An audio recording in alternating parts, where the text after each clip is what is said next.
Who's gonna carry the boats and the logs? That's you, buddy. Come on, 23. अगर तुम इस video को and तक देखोगे तो तुम्हारी लाइफ टोटली चेंज हो जाएगी। ऐसा मैं क्यों कह रहा हूँ, क्योंकि इस वीडियो में बताई गई 3 पावरफुल हैबिट जिसे मैंने अपनी पर्सनल लाइफ में अप्लाई किया और मेरी लाइफ भी टोटली चेंज हो गई। ये हैबिट मैं आपको 3 बुक्स की मदद से बताऊंगा। फर्स्ट बुक का नाम है डीप वर्क, जिसे अपने कैल न्यूपोर्ट ने लिखा है। सेकंड बुक है द 4 आवर्स वर्क वीक, जिसे टिम फेरिस ने लिखा है। एंड थर्ड बुक का नाम है कांट हर्ट मी, जिसे डेविड गॉगिंस ने लिखा है। इन 3 बुक्स की मदद से मैं आपको आगे 3 पावरफुल हैबिट बताऊंगा जिसे आपने अपनी लाइफ में अप्लाई किया तो आपकी लाइफ टोटली चेंज हो जाएगी। फर्स्ट हैबिट है wake up as you were in the military. Can't hurt me book में डेविड गॉगिंस बताते हैं कि मुझे 5 बजे सुबह उठना और 3 घंटे की कार्डियो एक्सरसाइज करके काम पर पहुंचना बहुत पसंद है। जब मेरे टीममेट ने अपनी कॉफ़ी भी नहीं ख़त्म की होती उससे पहले मैं अपनी एक्सरसाइज करके काम पर होता हूं। अगर दोस्तों आप डेविड गॉगिंस के बारे में नहीं जानते तो David Goggins air force serviceman and navy seal रह चुके हैं और डेविड ने 17 घंटे 16 मिनट में 4030 पुलअप्स मारकर गिनीज वर्ल्ड रिकॉर्ड भी तोड़ा है और डेविड ने 60 अल्ट्रा मैराथन भी दौड़े हैं। मेरे नज़रिए से डेविड एकदम कमाल का बंदा है जिसने इतना सब कुछ हासिल किया। डेविड गॉगिंस अर्थ पर रहने वाले सबसे ज्यादा टफेस्ट मैन में से एक हैं। इसी के साथ एप्पल के सीईओ टिम कुक भी 4 और 5 बजे सुबह उठ जाते हैं। कुक्स ने अपने इंटरव्यू में बताया कि वे 4-5 बजे सुबह उठकर अपनी ईमेल्स का जवाब देते हैं। इसी के साथ माइकल बी जॉर्डन जो 5 बजे नेचुरली उठ जाते हैं। डिज्नी के सीईओ बॉब ईगर जो कि 5:15 पर उठ जाते हैं। आप हिस्ट्री में जितना पीछे जाओगे आपको सक्सेसफुल पीपल में एक चीज कॉमन मिलेगी और वो है the habit of wake up earlier. अगर आपको भी अपनी लाइफ में एक सक्सेसफुल इंसान बनना है तो आपको भी सुबह जल्दी उठना होगा और कुछ प्रोडक्टिव वर्क करना होगा। जैसे आप सुबह उठकर बुक रीड कर सकते हो या फिर आप एक्सरसाइज करके अपने दिन की शुरुआत कर सकते हो।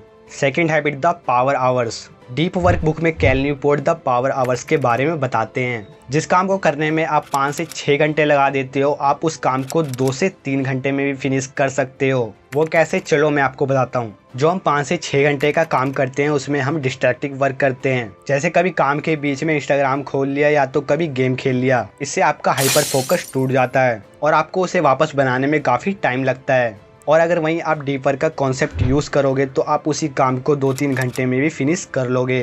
डीप वर्क का कॉन्सेप्ट बोलता है कि आपको अपने दिन को प्लान करना है कि आपको डीप वर्क कब करना है। फॉर एग्जाम्पल आपने सेट किया कि मैं सुबह 5 से 6 बजे तक डीप वर्क करूंगा, या तो फिर आप अपने अकॉर्डिंग भी टाइम सेट कर सकते हो, जैसे सुबह 10 से 11 बजे तक डीप वर्क या फिर 7 से 8 बजे तक डीप वर्क। आप पूरे दिन डीप वर्क नहीं कर सकते क्योंकि एक टाइम पीरियड के बाद हमारा दिमाग थक जाता है। बुक के ऑथर भी अपने दिन का एक हिस्सा डीप वर्क करने में बिताते हैं जिसमें वो डीप फोकस वाली चीज़ें करते हैं, जैसे रिसर्च, राइटिंग और हाई कॉन्सेंट्रेट वाली चीज़ें।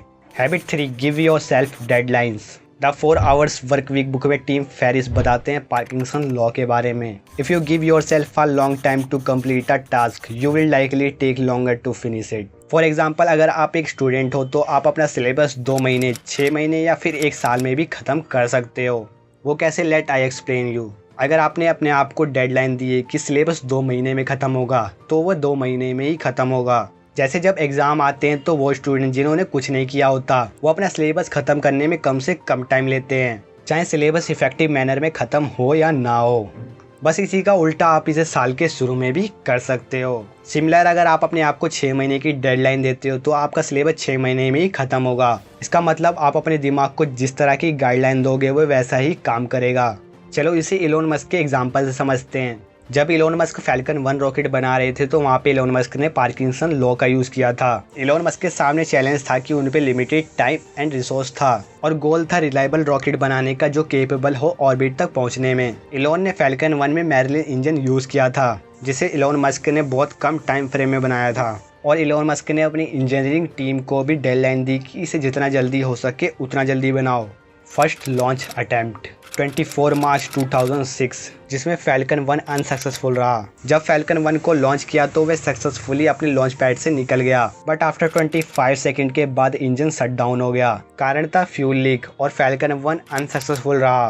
बट इलोन मस्क और उनकी इंजीनियरिंग टीम ने कम समय की डेडलाइन में फैल्कन 1 बना डाला। आप भी अपनी लाइफ में अपने आप को डेडलाइन दे के बहुत कुछ अचीव कर सकते हो। Stay hunger for learning. अगर वीडियो पसंद आया तो लाइक सब्सक्राइब जरूर करना और अगर आपको इलोन मस्क के डेली रूटीन को जानना है तो इस पर क्लिक कीजिए।